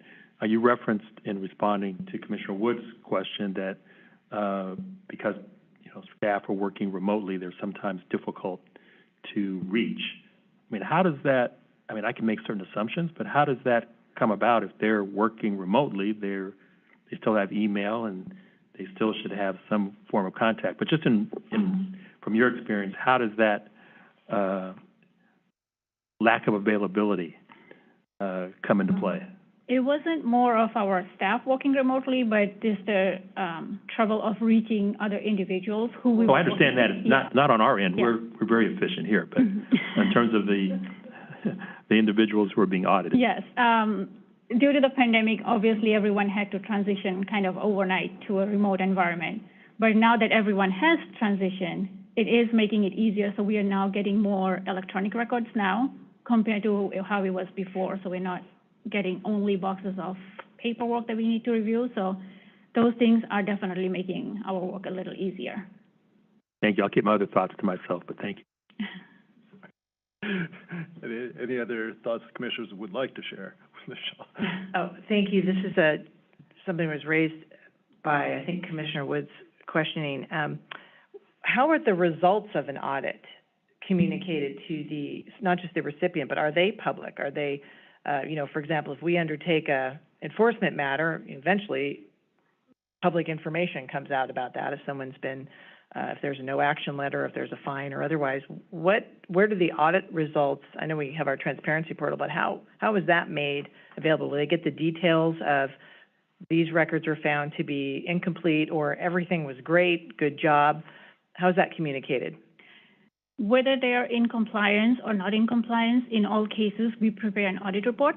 And the audit report is sent to the candidate, to the treasurer, and those are public documents. So anyone who would like to look into any audits can request an audit report from us. Okay, they aren't proactively posted. It is by request? It is by request right now. We haven't posted them on the website yet. Okay, understood. Thank you. All right, and Commissioner Wood, something you said prompted the following thought, and that is, I think Commissioner Wood, I share her perspective. I think the audit requirement, among other things, can serve as a deterrent effect to those who may think that they can, somehow get away with violating the campaign finance laws. And so I was trying to quickly look, but I know we do campaign manuals. So this is to the question of how do people know? Do they know that they're going to be subject to audit? And we have a lot of great resources, educational resources on our website, the campaign manuals, et cetera. And so I might have missed it, but I was quickly scanning the campaign manuals, and I don't see anything which I would think would be kind of towards the end about the possibility of being audited, and that is why all of these record retention requirements are so critical. And so I would just offer it as a suggestion to our education staff, the next time they go, because they periodically do update those campaign manuals, and when they do so, perhaps they should add a small section on audit requirements and kind of tie it together for folks. So as Commissioner Wood, again, correctly pointed out, that they need to be cognizant of this requirement of post-election audits and what the consequences are for not keeping those. Yeah, we would be taking advantage of great idea. Yeah, I'm sorry. I was gonna say we would be taking advantage of I don't know how to describe it, but like a mental slip that we all have, which is that we have a hard time processing small probabilities. We always overestimate small probabilities. So even if the probability of audit is small, which it may be in some of these, like among little towns or whatever, if everyone's below 25,000 and there's a bunch of them and we don't draw that many of them, they might still overestimate kind of cognitively the risk of being audited and come into better compliance. So it would serve the public very well. Appreciate that. Thank you. I apologize. I was just going to say, I think that is an excellent idea. I'm grateful that you thought of it and may extend it to our live trainings, of course, I've attended a few of our trainings for treasurers and candidates and otherwise, I don't want to micromanage what's on the PowerPoint, but if that can also be raised to a live people who are listening, is that those very same points, that this is how you get caught. And and what you might expect and what the liabilities could be. Thank you. Executive Director West, it looked like you wanted to jump in and tell me why what I said was a bad idea. No. I actually, if everybody was done, I just wanted to let the commissioners know, and I guess I should turn on my camera for Commissioner Wood. Sorry about that. I don't know. The host has blocked my video, so I don't know what to tell you.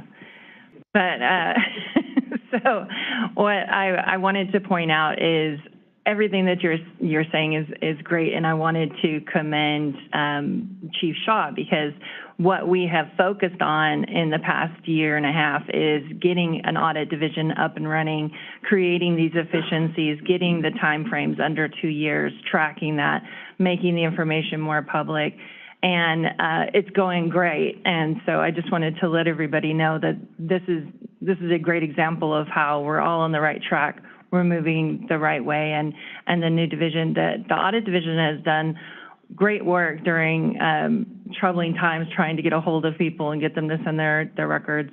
And I would also point out that some of the educational materials that you're talking about, the audit division has already started doing that with our contract work, where they provide a list of what you should know if you get audited, and here's the documents that you should make sure that you have.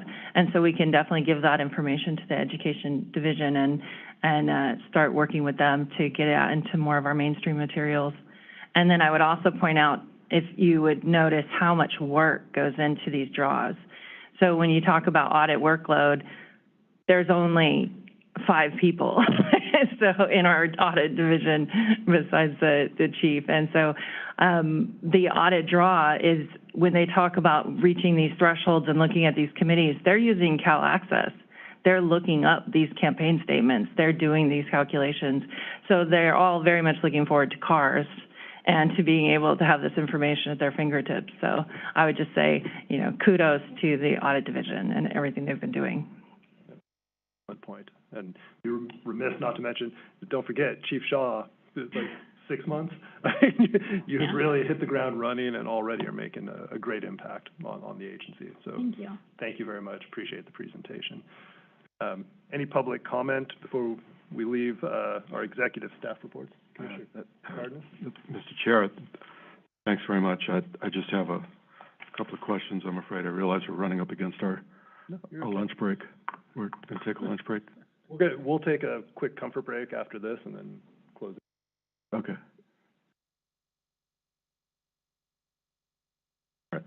All right. I guess I'll buy my own lunch. Someone's not taking the hint. So when Commissioner Wood asked for this a couple of months ago, I knew that I would be challenged when we got to the data aspect of it. I'm afraid I am. So I'm going to ask. This is with reference specifically to, I think it's slide 7 on this report, the one with the wheel. Mm-hmm. What do you call that? The draw program. No, the roulette. The roulette wheel. Thank you. LaRuss is the one to tell me it's done. Okay. All right. Yeah. I'm particularly interested in Los Angeles County. I've always wondered, either on a per capita or I guess per filer basis, whether or not we see more issues, more compliance issues, more malfeasance coming out of that part of the universe than others. How can you tell me again? How is it that, for example, big bad Los Angeles County, how is it situated when it comes to the draw? I mean, when you open the draw, and I guess it's the third picture on slide 7. So LA County is a large county. So what are the odds that it's going to be selected for an audit? How does it find its way or not find its way into one of your staff person's docket? So these draws are random draws at this point. So they're not weighted by population? We do group each county. So the counties are grouped by population. This one that I showed you was the large counties. There are 15 of them. We do have small counties. We do have medium counties, just depending on how the Department of Finance ranks them. So for large counties, we have the 15 here, and each of them, we draw 3 out of these. So chances of them being drawn is, we'll draw 3 out of the 15, any randomly drawn 3 out of the 15. So each of these 15 large counties has about a 20% or a 20% chance of being drawn.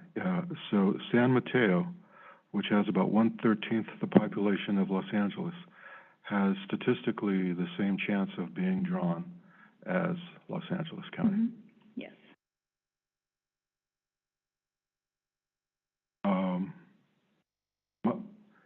Do you think there might be value to considering weighting it by population? That is to say, to further distinguish among, I mean, within the 15 designated large counties, San Mateo is, is large compared to, I guess, the other 33 that are smaller than it. But compared to Los Angeles, for example, now living in Los Angeles and trying to remain concerned about what's happening in the county that I live in politically and with respect to people involved in politics adhering to the law, and I think I've expressed this before, it sure seems like my part of the state experiences ethical challenges to a greater degree than what I think I'm seeing from the rest of the state, at least in the little over 4 years that I've been here. And so I'm just wondering, statistically, if I am a filer, right, I know that I have statistically a better chance of getting away with it than someone else in my office who's handling a San Mateo campaign. Isn't that right?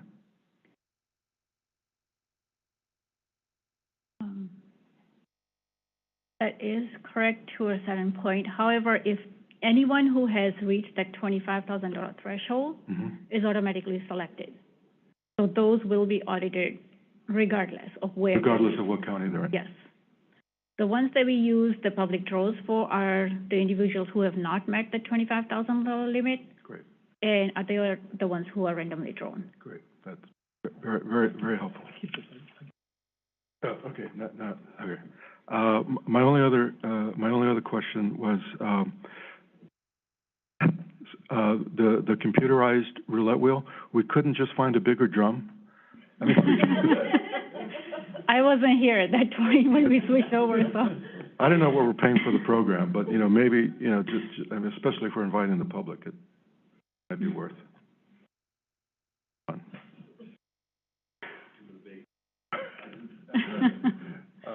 Any other questions for Chief Shaw? Commissioner Wood? So I may have misunderstood something. I thought when we were looking at the large counties, that draw was just for the seats elected at the county level. So just for county supervisors and things like that. Was that also for mayors and city council and all the folks inside the county? In which case I share Commissioner Cardenas's concern. But if LA County is drawn as a county, then I thought that slide was really just about the county level seats that would get audited. Is that not right, Chair Shaw? Do you know on that? Yeah, I'm thinking your understanding is correct because the counties are drawn separately from the cities.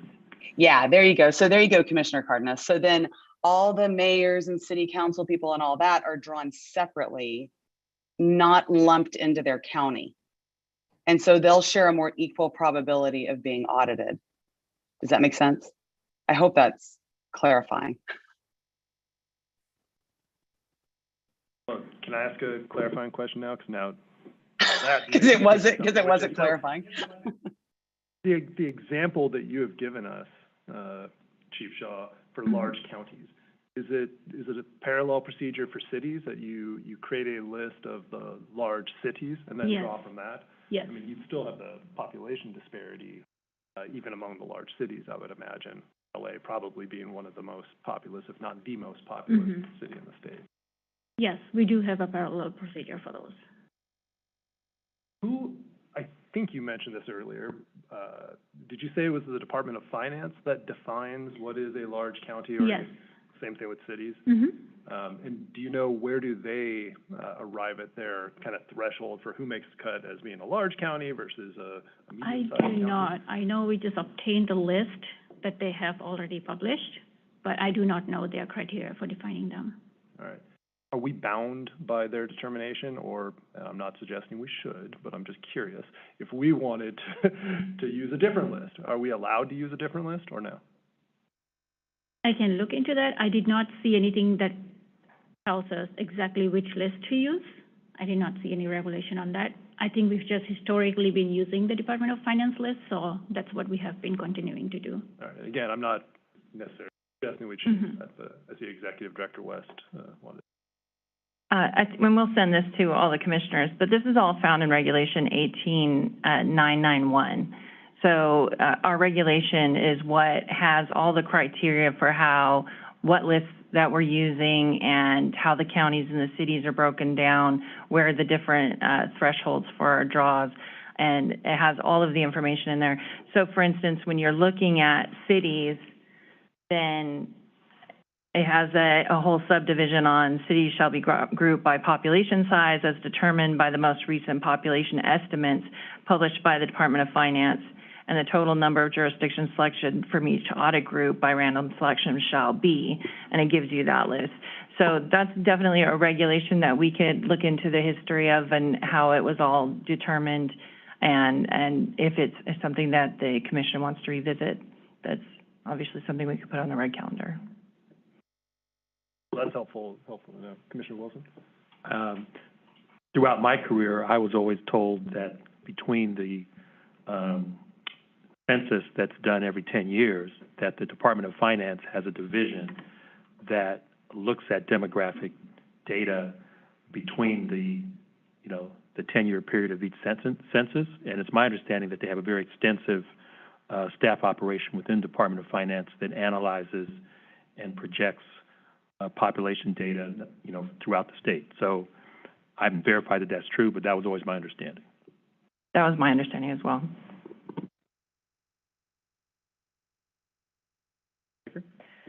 I'm following up on the issue of the $25,000 threshold. Just it's need a little bit more help sinking in. If you were to pull in the roulette wheel or otherwise an Assembly District 5, all Assembly members or Assembly candidates who filed and opened a committee and spent more than $25,000 will be audited. The people who did not spend that much will be randomly drawn. Will be randomly drawn using randomly drawn. Okay, that helps me understand exactly the role. It's not that every state legislator who spends $25,000 or more, which is 120 members if I'm doing my math correctly, it's once you pull their districts, if they spent more than $25,000, they're in, and then you'll randomly choose the others. Thank you for that clarification. All right, final call. Additional questions or comments? I have to. Chief Shaw,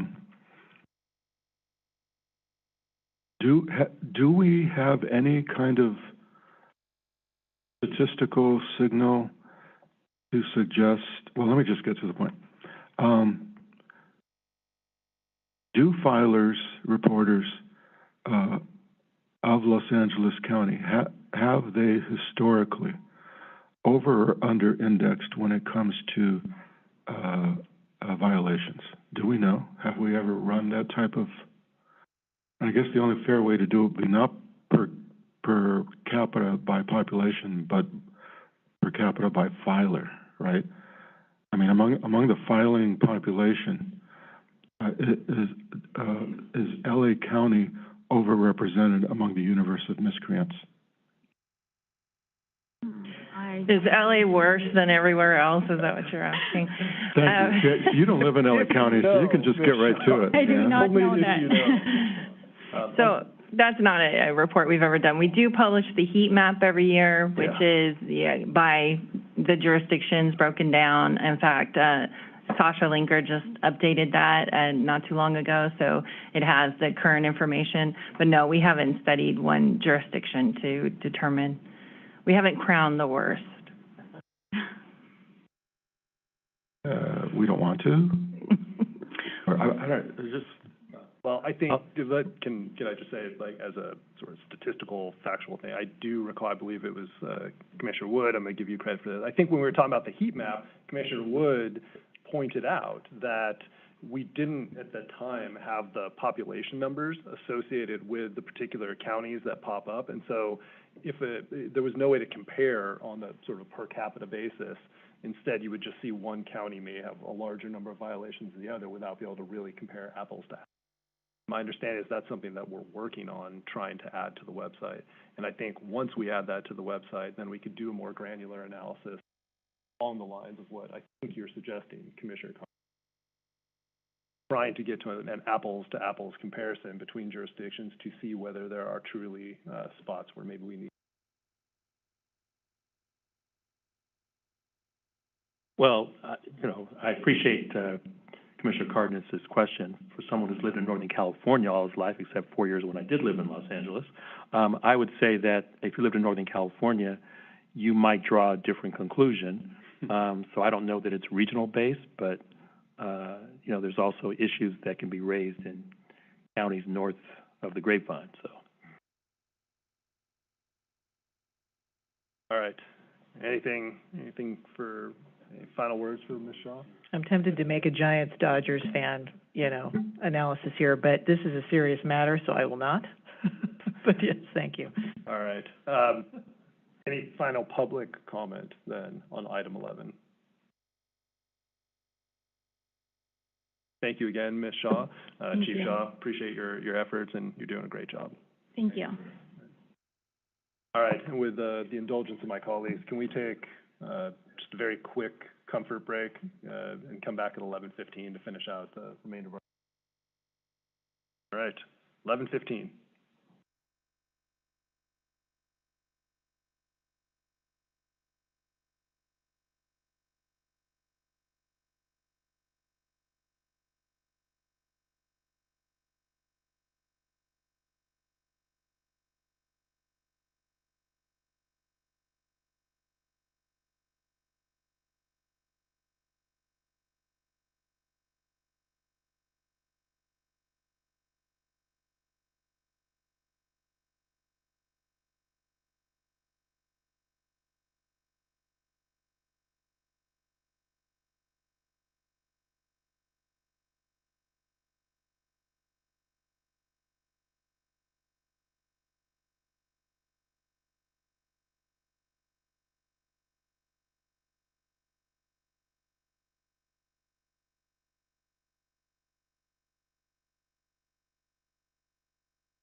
All right, we'll go ahead and reconvene here.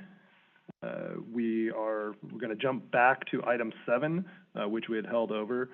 This is pre-notice discussion of proposed regulation 18315. And with us to present this item is General Counsel, Mr. Bainbridge. Mr. Bainbridge. Good morning again.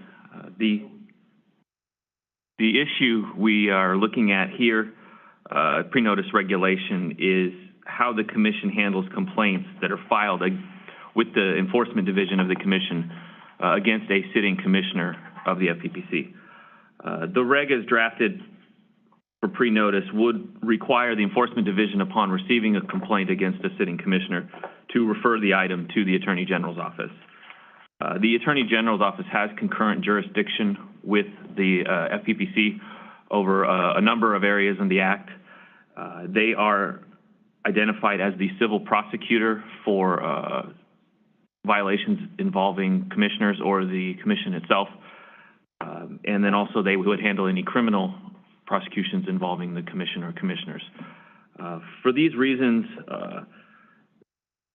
well, let me take a step back. The Attorney General's office, referral to them is currently always an option, and routinely the Enforcement Division will refer certain cases to the Attorney General's office.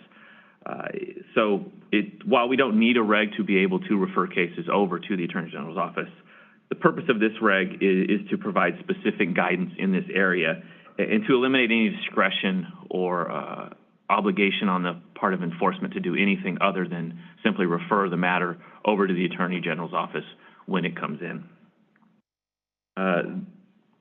The underlying purpose of requiring the referral instead of the Commission trying to handle a complaint involving a sitting commissioner is really to avoid any appearance of impropriety or any actual impropriety, so that the Commission body is not making a decision regarding one of their own members.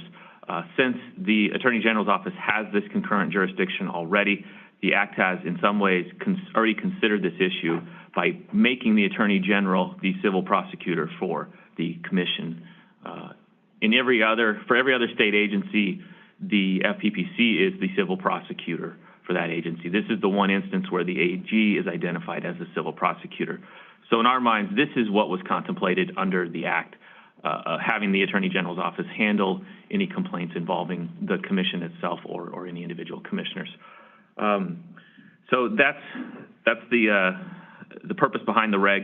The reg is drafted intentionally to be very short and sweet and to the point, that because our thinking is the less involvement and the faster this gets referred from the Commission to the Attorney General's office to be handled, the better.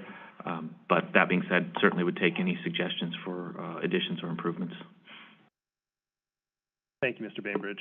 And let me just begin by saying, I think even though your comment suggests that we may not actually, legally speaking, need a regulation in order to make a referral in the circumstance where you have a complaint against a sitting commissioner, having gone through that situation recently, without the benefit of a regulation, I feel like it does leave too much discretion. And this is something that is a matter of good practice and course, particularly for us as the Ethics and Transparency Agency, that we need to have a very clear rule what happens, so we're not accused of making this up on the fly.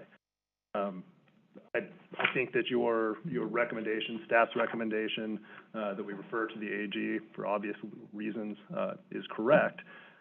I appreciate the goal of making it short and sweet. I do think there are some additional things from my perspective that the Commission may want to consider adding to this regulation. Wouldn't make it terribly long, but just a couple things. First, I think there needs to be a very short, explicit time frame in the regulation. Under the current duration of this regulation, it says we refer it to the Attorney General, of course, but it doesn't say when that could happen. So we could, presumably, a future commission may sit on it for a while. I think that we need to refer it within 48 hours, certainly no longer than that. I think we need to get it out as quickly as possible. I'd recommend a 48-hour time frame for making that. Secondly, I think that there is an issue with respect to notice as a matter, to me, of just fundamental fairness. If a sitting commissioner has a complaint filed against them, when do they learn about that? We have very elaborate rules here for how and when, as we talked about earlier today, when we notify respondents of a complaint. I think here, for purposes of complaints against sitting commissioners, I think that the enforcement chief should notify the chair that she is in receipt of a complaint against a sitting commissioner, not substantively what it is about, but simply the fact that one has been received and that it will be referred to the Attorney General within 48 hours. And that way, the chair can then provide notice to the other commissioner, and I suppose if it is a complaint against the commissioner, the chair, that notification would go to the vice chair. But the point is that somebody on the commission should notify the sitting commissioner against whom that complaint was filed. Nothing more than that, though. I want to underscore that. Nothing substantive. Then finally, we at the commission, again, we have very elaborate rules on the timelines that we're subject to in processing, investigating, determining what to do with complaints that are filed. I'm not suggesting at all that we could or should try to control the time frame and the process that the Attorney General would use, but I do think that it may be appropriate for us, as part of the letter referring a matter, to encourage them to try and handle the matter under the same timelines that we would use for complaints regarding the Political Reform Act, simply for the purpose of trying to provide some parity in what a non-commissioner would experience. Sitting commissioner could at least hopefully expect to experience. Those are the three refinements that I would offer to this regulation. I don't know.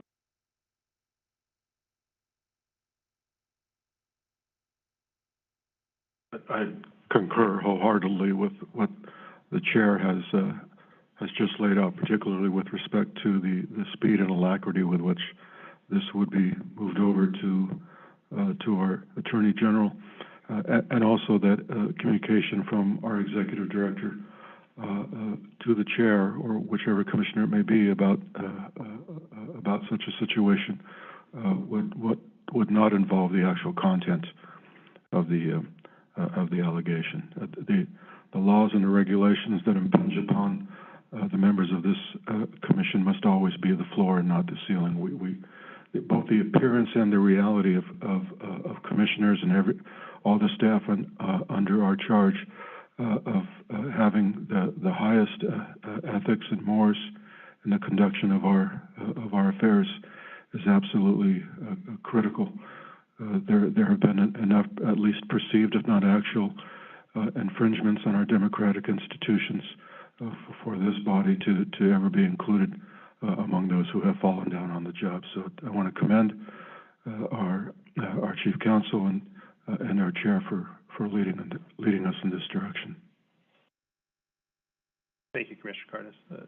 Additional comments from other commissioners? Commissioner Wood? I mean, I was shaking my head, but just because I agree with everything that's been said. So thank you for saying it. All right, thank you. All right, Mr. Bainbridge, do you need any clarification on the refinements that the commission is suggesting to this proposed regulation? No, I think I understand them. Sounds like there's support amongst the commissioners for them, so the next draft that comes back in 2 months will incorporate what's been suggested. Thank you. Let me pause and call for public comment. We took items out of order. This is actually item 7 on today's agenda. Do we have any?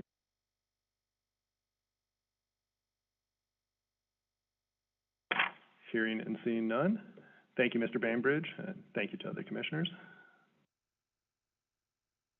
That now brings us, skipping back ahead in our agenda, to item 12, our final item, commissioner comments and proposed future agenda items. Do any commissioners wish to identify proposed future agenda items?